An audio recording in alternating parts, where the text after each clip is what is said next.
Shalom, je te bénis dans le nom précieux de notre Seigneur Jésus-Christ. J'avais fait une petite vidéo et je t'avais promis de revenir terminer ce petit message d'encouragement. Et voilà que je suis là par la grâce de Dieu pour te communiquer le reste de la pensée.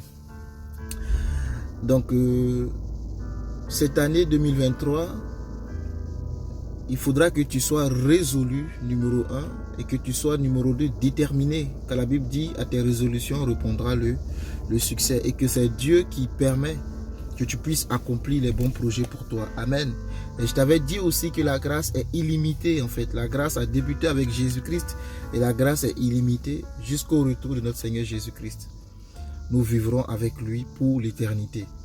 Donc la grâce est pour toute la vie, comme le psaume 30 le dit. La grâce dure toute la vie. Donc, il faut que tu sois déterminé, tu sois résolu. Parce que la lumière brillera sur ton sentier. La lumière brillera sur ta vie.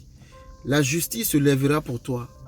Mais il faut que tu sois déterminé en cette année 2023 de vouloir voir cette lumière-là briller sur toi. La Bible dit, lève-toi, sois éclairé car ta lumière arrive. C'est à toi de te lever. C'est à toi d'être éclairé parce que ta lumière doit arriver et elle arrivera au nom de Jésus-Christ de Nazareth. Je te lis deux versets. Dans Proverbe 19, la Bible dit, écoute les conseils, Proverbe 19, verset 20, écoute les conseils et reçois l'instruction, afin que tu sois sage dans la suite de ta vie. Écoute les conseils et reçois les instructions, afin que tu sois sage dans toute la suite de ta vie. Et les instructions et les conseils émanent de l'intimité que tu as avec le Seigneur, émanent de la parole de Dieu que tu médites jour et nuit. Comme Dieu l'a dit à Josué, que ce livre de la loi ne s'éloigne point de ta bouche, médite-le jour et nuit. Afin, c'est alors que tu auras du succès, c'est alors que tu réussiras dans toutes tes entreprises. Vous pouvez lire ça dans Josué chapitre 1. Amen. C'est ce que la Bible dit. Au verset 21 de Proverbe 19, il y a dans le cœur de l'homme beaucoup de projets, mais c'est le dessein de l'Éternel qui s'accomplit. Tu as dans ton cœur en cette année 2023 beaucoup de projets, beaucoup de pensées, beaucoup de belles idées, beaucoup de choses que tu veux accomplir. Tu as tracé dans ton esprit beaucoup de choses. Tu as même mis par écrit toutes ces choses-là. Parce qu'il faut écrire ces choses. Écrire la prophétie et lire-la couramment. C'est ce que la Bible dit. Donc tout ce que Dieu te dit, il faut écrire. Il faut lire, il faut rappeler à la mémoire de Dieu. Donc tu as beaucoup de bonnes choses. Peut-être que le Seigneur t'a dit, peut-être que tu as décidé toi-même. Mais une chose est sûre, ce verset nous dit que dans le cœur de l'homme, il y a beaucoup de projets. Mais c'est ceux de l'Éternel qui s'accomplissent. Donc ça fait quand même bizarre. Et que moi j'ai des projets, mais ce sont les projets de Dieu qui s'accomplissent. Fais de l'Éternel tes délices, il te donnera ce que ton cœur désire. Ça veut dire quoi ce passage? C'est tout simple. En fait, dans le cœur de l'homme, il y a beaucoup de projets. Et c'est ceux de l'Éternel qui s'accomplissent. Alors, pour connaître ceux de l'Éternel, il faut que tu aies une intimité. Dans l'intimité, le Seigneur va te communiquer ses projets à lui. Et reste tranquille. Ne dis pas que, moi, je vais faire ça. Est-ce que le Seigneur valide ou ne valide pas? Regarde, c'est très simple. Quand tu vas rentrer dans l'intimité, le Seigneur va te communiquer, lui, ses projets. Et ce sont des projets de paix, des projets de bonheur, des projets de réussite, il faut le dire en Jérémie, des projets de joie. Donc le Seigneur ne te permettra pas de vivre des projets contraires à ce que toi-même tu veux dans ta vie si tu écoutes le Seigneur, parce que c'est lui qui accomplira ses projets dans ta vie.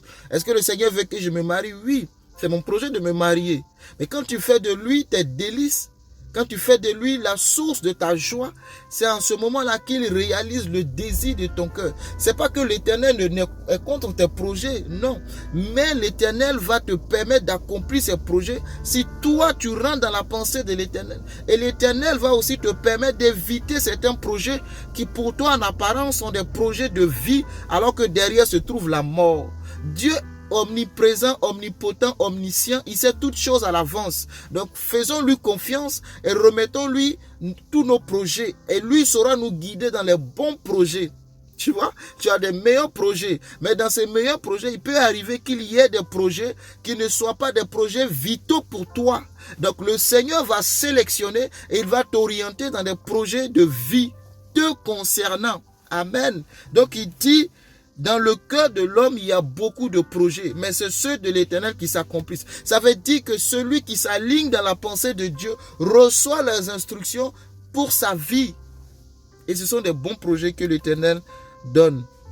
La Bible d'ailleurs dit, je bénirai l'œuvre de tes mains. On peut lire ça dans Deutéronome 2. Au verset 7. Car l'Éternel ton Dieu t'a béni dans tout le travail de tes mains. L'Éternel ton Dieu ne t'a pas béni seulement par une parole.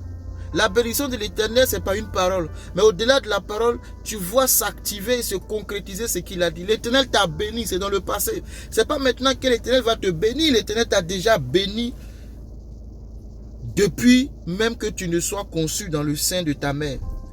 Et il dit, ton Dieu t'a béni dans tout le travail de tes mains. Il a connu ta marche dans ce grand désert. Il parlait à son peuple. Voilà 40 années que l'Éternel, ton Dieu, est avec toi. Tu n'as manqué de rien. Quelqu'un peut dire jusqu'ici, l'Éternel m'a secouru. Voilà 40 années que le peuple d'Israël marchait avec Dieu dans le désert. Ils n'ont manqué de rien. Ni de nourriture, ni d'eau, ni les vêtements ne sont pas usés. Les chaussures ne sont pas usées non plus. Vous vous imaginez? C'est extraordinaire quand même. Ils grandissaient, j'ai l'impression que les vêtements grandissaient avec eux. Quand ils grandissaient, j'ai l'impression que les chaussures qu'ils avaient aux pieds grandissaient avec eux. Vous savez, Dieu nous aime tellement qu'il prend soin de nous, même lorsque nous passons à une autre palier, à une autre dimension. Il prend soin de nous, donner des choses qui sont à notre taille et à notre forme. Fais confiance en Dieu en cette année 2022. Repose-toi en lui. Il dit que son peuple n'a manqué de rien. Et que cette année 2023, tu ne manques de rien au nom de Jésus-Christ. Que cette année 2023, tous les projets qui sont dans ton cœur soient validés et réalisés par l'Éternel en ta faveur. Pendant que tu demeures et que tu agis dans les voies du Seigneur, dans la pensée de l'Éternel ton Dieu, que l'Éternel ton Dieu se souvienne de toi.